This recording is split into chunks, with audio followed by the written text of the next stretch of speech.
हाय दोस्तों, कैसे हो आप सब अच्छे हो। पिछले वीडियो में टॉर्ट के बारे में जो भी जानकारियाँ अब तक हमने हासिल की है उनमें करीब करीब यही बात समझने के प्रयास किया गया है कि किन परिस्थितियों में और वो कौन कौन सी घटनाएं होंगी जो कंपनसेशन दिलवाने में सहायता करेंगी, या ऐसी कौन सी परिस्थिति होगी जिसको हम टॉर्ट मानेंगे। मोटे तौर पर यही चीज था कि किसी के प्राइवेट राइट्स का हनन होगा और उसके कारण किसी का नुकसान होगा तो कंपनसेशन की बात आया करती थी। लेकिन टॉर्ट को जब हम पढ़ेंगे तो टॉर्ट में एक चीज और आता है, या फिर सामान्य तौर पर हम ऐसे भी समझे तो यह होता है कि कई बार परिस्थितियां ऐसी बनती हैं कि किसी के प्राइवेट राइट्स का हनन किया जाए, और जाहिर तौर पर है कि अगर हम किसी के प्राइवेट राइट्स का हनन करेंगे तो संभव है कि कुछ ना कुछ नुकसान भी हो। ठीक है, तो क्या प्रत्येक परिस्थिति में हम टॉर्ट लगाते चलेंगे? फिर तो मुश्किल हो जाएगी। इसी संबंध में जिन्होंने भी टॉर्ट को एक क्रमबद्ध तरीके से या एक विधीय तौर पे पुस्तक रूप या विधीय रूप देने का प्रयास किया, उन्होंने कहा कि नहीं, ऐसा नहीं है। टॉर्ट में हम क्या करते हैं, जनरल एक्सेप्शन डालते हैं, जनरल प्रिंसिपल डालते हैं। यानी उनके कहने का आशय ये था कि कई बार परिस्थितियां ऐसी हो जाती हैं जब प्राइवेट राइट्स के हनन की आवश्यकता पड़ जाती है। वैसे परिस्थिति में अगर किसी का नुकसान होता है या कुछ भी होता है तो हम कंपनसेशन की बात नहीं करेंगे। इसमें तमाम तरह के मैगजीम लाए गए हैं, तमाम तरह की बातें कही गई। आज जिस मैगजीम के बारे में हम चर्चा करेंगे उसका नाम है वॉलंटियर नॉन फिट इंजूरिया। ठीक है, ये थोड़ा एक बड़ा मैगजीम है, इसलिए हम इसको अकेले चर्चा करेंगे और बाकी जो मैगजीम है वो आगे की वीडियो में उसको देखेंगे। इसमें संभव हो सके मुझे अपने नोट्स भी देखना पड़े, क्योंकि इसमें बहुत सारे केसेस हैं और बहुत सारी चीजें हैं। वॉलंटियर नॉन फिट इंजूरिया जो है, इसे तीन भाग में हम लोग बांटते हैं समझने के लिए। एक है कि इसका लिमिटेशन क्या है, सबसे पहले वॉलंटियर नॉन फिट इंजूरिया है क्या, दूसरा है कि इसकी लिमिटेशन क्या है, तीसरा क्या है कि इसका एप्लीकेशन क्या है, चौथी चीज है इंडियन प्रोस्पेक्टस के हिसाब से इस मैगजीम का यूज कैसे है, और चौथा है कि इसका भी एक्सेप्शन क्या है। ठीक है, मेन टॉर्ट में जनरल एक्सेप्शन है वॉलंटियर नॉन फिट इंजूरिया, लेकिन इस मैगजीम का भी एक्सेप्शन है। ठीक है, तो सबसे पहले हम समझते हैं वॉलंटियर नॉन फिट इंजूरिया है क्या। वॉलंटियर नॉन फिट इंजूरिया बेसिक तौर पर समझें तो एक ऐसी परिस्थिति का वर्णन करता है जिसमें कोई व्यक्ति किसी कार्य को करने जाता है और वह कार्य को पूर्ण जानकारी के साथ करता है कि यह कार्य कैसा है, किस प्रकृति का है, कितने इसमें रिस्क है, ये सभी जानकारी उससे होती है, और इस कार्य को करने के लिए वह स्वतंत्र सहमति देता है। ठीक है, इसी चीज को क्या किया गया, वॉलंटियर नॉन फिट इंजूरिया कहा गया। यानी कहने का मतलब कि अगर कोई व्यक्ति कार्य को जानते हुए और पूर्ण स्वतंत्रता के साथ कार्य को करता है और इस दौरान उसे कोई नुकसान होता है तो क्या कहेंगे हम, तो हम कहेंगे कंपनसेशन नहीं बनता है टॉर्ट के तहत। ठीक है, आप समझ गए। अब इसमें आते हैं हम क्या, इसकी लिमिटेशन के बारे में, यानी वॉलंटियर नॉन फिट इंजूरिया का लिमिटेशन क्या है। तो पहला लिमिटेशन ये है कि एक्ट इलीगल नहीं होना चाहिए। यानी कहने मतलब जैसे हम लोग समझाया ना कि कोई व्यक्ति है जो कार्य करने जाता है, उसे जानकारी होती है और वो पूर्ण सहमति के साथ वो कार्य करता है, यही ना मैगजीम। तो इसका पहला लिमिटेशन क्या है, इलीगल एक्ट नहीं होना चाहिए। यानी अगर वो सहमति के साथ भी कोई कार्य करने जा रहा है और वो कार्य की प्रकृति को जानता है कि उसमें मतलब रिस्क है, लेकिन वह कार्य अगर इलीगल है तो वहां उसकी कंसेंट की कोई वैल्यू नहीं है, वहां उसे अपराधी माना जाएगा। ठीक है, और इसी तरह एक आता है माइनर और इनसेन पर्सन। तो जैसे कि हम लोग जाहिर तौर पे जानते हैं कि बच्चों या पागल व्यक्ति के कंसेंट की कोई वैल्यू नहीं होती, तो इस मैगजिम का वो लिमिटेशन है। यहाँ पर भी अगर उसके कंसेंट पे हो जाता तो वॉलंटियर नॉन फिट इंजूरिया का यूज नहीं ले सकता है आदमी। जिसका नुकसान हुआ हो वो कंपनसेशन की मांग नहीं कर सकता। तीसरा आता है स्टैट्यूटरी ड्यूटी, ठीक है। यानी क्या होता है कि पार्टी ए ने पार्टी बी को अपने यहाँ काम पर रखा, ठीक है, काम पर रखा। इस दौरान क्या होता है कि पार्टी बी काम की प्रकृति को जानने के बावजूद भी जो क्राइटेरिया तय किए गए थे वो क्राइटेरिया के अलग कुछ कार्य करता है और उससे उसको नुकसान हो जाता है। तो ऐसे में वह कंपनसेशन की मांग करे तो कंपनसेशन उसे नहीं मिलेगा।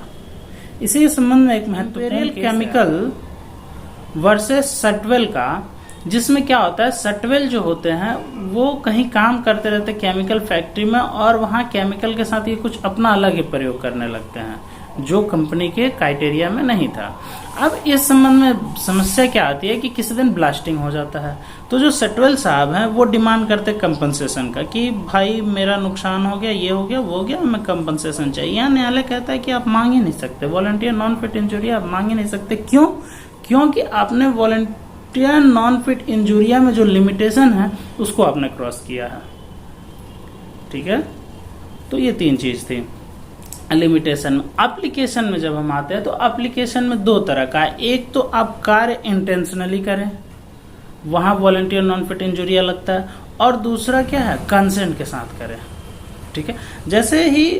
जैसे कि अब मतलब दो केस है, ठीक है, वो दो केस है, दो केस के बारे में हम चर्चा करेंगे और दोनों केस से इस एप्लीकेशन को समझेंगे कि वॉलंटियर नॉन फिट इंजूरिया का एप्लीकेशन क्या है। सही है। दो केस है, इलॉट वर्सेस विल्किस 1820 का और बर्ड वर्सेस हॉलब्रुक 1823 का। इलॉट वाले केस में क्या होता है कि एक व्यक्ति है वो किसी दूसरे व्यक्ति के बगीचे में जाता है जहां पे एक बंदूक लगाई गई है। बंदूक अपने बगीचे की सुरक्षा के लिए लगाई गई है, ठीक है, और यह जानते हुए भी कोई व्यक्ति वहां जाता है तो क्या होता है, उस बंदूक से उसे चोट लगती है और उसका नुकसान होता है। तो जैसे ही उसे नुकसान होता है वो कंपनसेशन की मांग करता है कि नहीं, बगीचे में बंदूक नहीं लगाना चाहिए था, आपने क्यों लगाया। तो यहां पर ही एप्लीकेशन आएगा, इंटेंशनली आपने रिस्क लिया, यानी आपको मालूम था। इलॉट वाले केस में यही चीज है कि उसे मालूम रहता है कि वहां बंदूक है लेकिन फिर भी रिस्क कवर करता है, तो यहाँ पे कंपनसेशन नहीं मिलेगा। लेकिन जैसे ही बर्ड वाले केस में जाएंगे तो उसमें क्या होता है, उसमें भी बंदूक लगाई गई है लेकिन जो पक्षकार बी है वो जाता है, वो कंसेंट से जाता है लेकिन उसे मालूम नहीं है कि यहाँ बंदूक लगी हुई है और उसे नुकसान हो जाता है। तो यहाँ पे न्यायालय कहता है कि हाँ भाई आपको वॉलंटियर नॉन फिट इंजूरिया मिलेगा क्योंकि पार्क जो है वहां नहीं लगाना चाहिए था, ये गलत चीज है, ठीक है, यानी किसी को भी नुकसान हो सकता है। तो यहाँ पर न्यायालय ने क्या कहा कि नहीं, यहाँ पे वॉलंटियर नॉन फिट इंजूरिया लगेगा और यहाँ पे कंपनसेशन भरना पड़ेगा, ठीक है। इसी तरह का केस आपको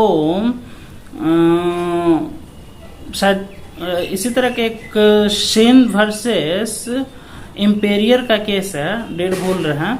उसमें क्या हुआ था, उसमें अपनी वाइफ, एक प्रेग्नेंट लेडी है, उसे बच्चा होने वाला, उसके लिए जो हस्बैंड है वो क्या करता है, एक अनक्वालिफाइड नर्स हायर करता है, ठीक है। लेकिन क्या होता है कि इस दौरान जो उसकी वाइफ है यानी जो प्रेग्नेंट लेडी है उसकी डेथ हो जाती है, बच्चा भले बच जाता है लेकिन लेडी की डेथ हो जाती है। वो कह देता है कि हमारा भाई नुकसान हुआ। तो यहाँ पे न्यायालय का कहना यह है कि नुकसान हुआ ठीक है लेकिन आपने ये रिस्क जानबूझ के लिया, ठीक है, आपने ये रिस्क जानबूझ के लिया, आपको यह मालूम था कि वह अनक्वालिफाइड है, तो आपको यहाँ कंपनसेशन नहीं मिलेगा। इसी चीज में आपका एक प्रश्न आ सकता है जो आगे वाले केस में होगा, डेनन वर्सेस हैमिल्टन का केस। इसमें क्या होता है कि इसमें जो ड्राइवर होता है वो ड्रिंक किए रहता है, ठीक है, ड्राइवर जो है वो ड्रिंक किए रहता है और वो गाड़ी चलाने को तैयार हो जाता है, और जो उसमें सवार करने वाली होती हैं वो अपना कंसेंट देती हैं कि हाँ हम आपके साथ चलेंगे। ऐसे में एक्सीडेंट हो जाता है। तो एक्सीडेंट के पश्चात जो जो सवारी रहती है वो कहती है कि मुझे कंपनसेशन चाहिए। न्यायालय कहा नहीं, वो ड्रिंक में था, आप तो नहीं थे, आपने कंसेंट दिया जाने के लिए, आपने रिस्क कवर किया। ठीक है, नॉलेज ऑफ रिस्क। पहला हम लोग वॉलंटियर नॉन फिट इंजूरिया का क्या है, नॉलेज ऑफ रिस्क और फ्री कंसेंट, ये दोनों आपने किया। तो यहाँ पर क्या होगा, यहाँ पर भी आप कंपनसेशन के लिए हकदार नहीं है। हालांकि ड्राइवर को दूसरे तरह से अपराधी माना जाएगा। उसी तरह पीछे वाले केस में जो है अनक्वालिफाइड नर्स का, उसमें भी दूसरे तरह से उसे माना जाएगा कि जब तुम्हें नहीं आता था तो तुमने क्यों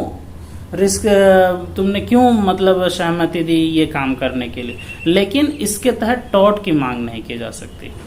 ठीक है, तो ये था आपका एप्लीकेशन। इंडियन प्रोस्पेक्टस से देखें तो इंडियन प्रोस्पेक्टस में 2 केस है। 2 केस महत्वपूर्ण है, जो इंडियन प्रोस्पेक्टस को समझा सकता है अच्छे से। पहला है वर्सेस रुक्मिणी रानी, 1937 का केस है। इसमें क्या हुआ था, इसमें तब तक इंडिया में टॉर्ट से लेकर कोई बहुत विस्तार नहीं हुआ था, टॉर्ट पर कोई बहुत विस्तार नहीं आया था। तो इसमें न्यायालय ने कहा है कि अगर टॉर्ट की कोई नए विषय आते हैं और वो हम पहले से उस पर कोई विधि तैयार नहीं है, तो हम उसमें क्या करेंगे। हम उसमें जो कॉमन लॉ में बनाई चली आ रही विधियां हैं उसी को हम लोग ध्यान रखेंगे, और साथ में जस्टिस, इक्विटी और गुड कॉन्साइंस को भी ध्यान में रखेंगे। और इस तरह हम भारतीय क्षेत्र में आने वाले टॉर्ट के विषयों पर जो भी फैसला है वो सुनाया करेंगे। दूसरा एक महत्वपूर्ण केस है साउथ इंडस्ट्रीज मद्रास वर्सेस अमाल का, जिसमें हुआ क्या था कि इसमें न्यायालय ने साफ साफ कहा कि some knowledge of risk is not sufficient. यानी वॉलंटियर नॉन फिट इंजूरिया में अगर जो मेन है नॉलेज ऑफ रिस्क, जो एक मेन आधार स्तंभ है, उसमें आधी अधूरी जानकारी सफिशिएंट नहीं है। आपको पूरी जानकारी होनी चाहिए अपने कार्य को करने जाने के लिए, तभी आपको इसका लाभ मिल सकेगा। ठीक है, अब आते हैं, अब हम लोगों ने लाइबिलिटी देखा, हम लोगों ने एप्लीकेशन देखा, हम लोगों ने इंडियन प्रोस्पेक्टस देखा। अब हम लोग क्या देखेंगे, अब हम लोग देखेंगे इसका एक्सेप्शन। इसके एक्सेप्शन में क्या है, रेस्क्यू। ठीक है, यानी वॉलंटियर नॉन फिट इंजूरिया का जो एक्सेप्शन है वो है रेस्क्यू। रेस्क्यू में क्या होता है कि जानबूझकर इमोशनली तौर पर अगर आप रेस्क्यू करने जा रहे हैं जो कि आपका दायित्व तो नहीं है या जो आप कर नहीं सकते हैं, तो यह एक इस मैगजीम के तहत आपको कंपनसेशन की प्राप्ति नहीं हो सकती अगर आपको नुकसान इस दौरान हो जाता है। तो इसमें एक महत्वपूर्ण केस है कल्टर वर्सेस यूनाइटेड का, ये लंदन का केस है। इसमें ये कहा गया कि रेस्क्यू की अगर आवश्यकता नहीं है तो आप अपने आप को महान बनाने के लिए रेस्क्यू करने की आपको जरूरत नहीं है। ठीक है, यानी बेवजह रेस्क्यू करते हैं और आपको नुकसान होता है तो आप कंपनसेशन की डिमांड नहीं कर सकते। दूसरा एक महत्वपूर्ण केस है ब्रैंडन वर्सेस ऑसबॉर्न 1924 का। इसमें होता क्या है कि 2 आदमी डूब रहे होते हैं, पति पत्नी संभवतः 2 आदमी डूब रहे होते हैं। उसमें एक आदमी तैरना जानता है और उसे बचाने वाला यानी रेस्क्यू करने वाला आदमी भी कूद जाता है बचाने के लिए, जबकि उसे स्वयं तैरना नहीं आता।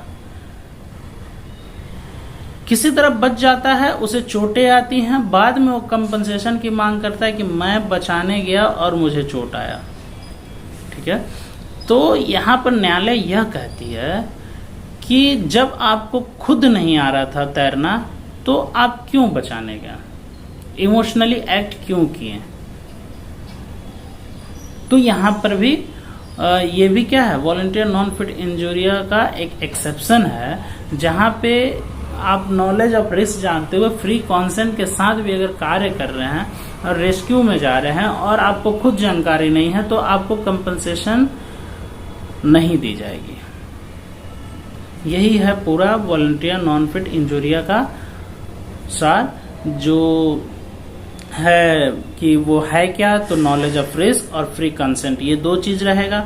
दूसरा है लिमिटेशन। लिमिटेशन में आपका आ जाएगा वही इलीगल एक्ट नहीं होना चाहिए, माइनर या इंसेंट पर्सन का कंसेंट का वैल्यू नहीं है, स्टैट्यूटरी ड्यूटी का वायोलेशन नहीं होना चाहिए। फिर आ गया एप्लीकेशन। एप्लीकेशन में पहला हो गया क्या, वो नॉलेज ऑफ रिस्क के साथ आप कार्य करते हैं तो ये आपके ऊपर जिम्मेवारी है। दूसरा, अगर कंसेंट में जाते हैं, नॉलेज ऑफ रिस्क नहीं है, तब आपको कंपनसेशन की मांग होगी, कंपनसेशन आपको मिल सकता है। तीसरा हो गया इंडियन प्रोस्पेक्टस कि अगर हमारे पास टॉट नहीं हो तो हम इक्विटी जस्टिस गुड कॉन्साइंस के तहत हम उसको सॉल्व करेंगे। और तीसरा आ गया आपका, इसका भी एक्सेप्शन वो है रेस्क्यू। अगर आपको जानकारी नहीं है तो आप रेस्क्यू में ना जाए या अनावश्यक तौर पर रेस्क्यू की जिम्मेदारी अपने ऊपर ना उठाएं। बस इतना ही था और कुछ नहीं था। आपको इस संबंध में कोई भी डाउट हो, क्वेरी हो तो आप पूछ सकते हैं। और लाइक सब्सक्राइब तो कर ही दीजिएगा। धन्यवाद।